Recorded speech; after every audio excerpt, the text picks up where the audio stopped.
Ever wondered what the dark web is and who hackers are? Well, let's start with the dark web. It's a part of the internet that isn't indexed by search engines like Google. This means you can't just stumble upon it. You need specific software, configurations, or authorization to access it. The internet we know is just the tip of the iceberg. Below it, there are two more layers, the deep web and the dark web.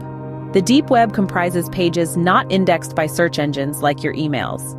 Then at the very bottom, we find the dark web, a place shrouded in anonymity. It's this anonymity that makes it a hotbed for clandestine activities. But remember, the dark web isn't inherently evil.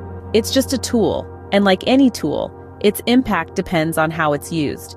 However, it's often associated with illegal activities due to its anonymous nature. Now that you know what the dark web is, let's delve into who hackers are. When you think of hackers, do you envision a hooded figure behind a computer screen? Well, the reality is far more complex and diverse. Hackers are individuals or groups who use their technical skills to exploit system vulnerabilities. They come in various shades, namely white, black, and gray hats. White hat hackers, also known as ethical hackers, are the good guys. They use their skills to identify and fix system vulnerabilities, helping to create more secure digital environments. They're often employed by corporations and governments to ensure their systems are as secure as they can be. On the flip side, black hat hackers are the ones you usually hear about in the news.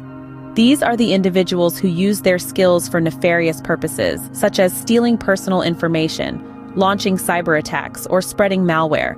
Their motivations range from personal gain to political activism, or simply causing chaos for the fun of it. Then we have the gray hat hackers, who exist in a moral gray area. They may engage in illegal activities, but often with good intentions, such as exposing security weaknesses to the public when corporations fail to address them. To sum up, hackers are not just faceless villains. They are people with a high level of technical skills who choose to use these skills in different ways. Knowing who hackers are and what they do is just half the battle. Next, we're going to look at how they operate. Ever wondered how these invisible criminals manage to breach the most secure systems? Well, let's pull back the curtain on their methods. First off, we have phishing. This is the digital equivalent of bait and switch. Hackers send seemingly legitimate emails, texts, or pop-ups, tricking users into revealing sensitive information, like login credentials or credit card numbers. Next up is malware. This term is a blend of malicious and software, and it's exactly what it sounds like. Hackers use software designed to harm or exploit any computing device or network. Once malware makes its way into a system, it can wreak havoc, stealing data, corrupting files, or even taking control of the entire system. And then there's password cracking. Hackers employ various methods to guess or forcibly uncover a user's password. The weaker the password, the easier it is to crack. That's why phrases like password 123 or admin are a hacker's delight. These methods, while varied, have a common goal: to gain unauthorized access to systems and data. This can lead to serious consequences, from data breaches that expose millions of people's personal information to identity theft, where individuals find their financial and personal reputation in tatters. Understanding how hackers operate can help us take steps to control them. Let's explore that next. So, how do you stop these cybervillains from wreaking havoc? Well, the first step to controlling hackers is understanding the importance of cybersecurity measures.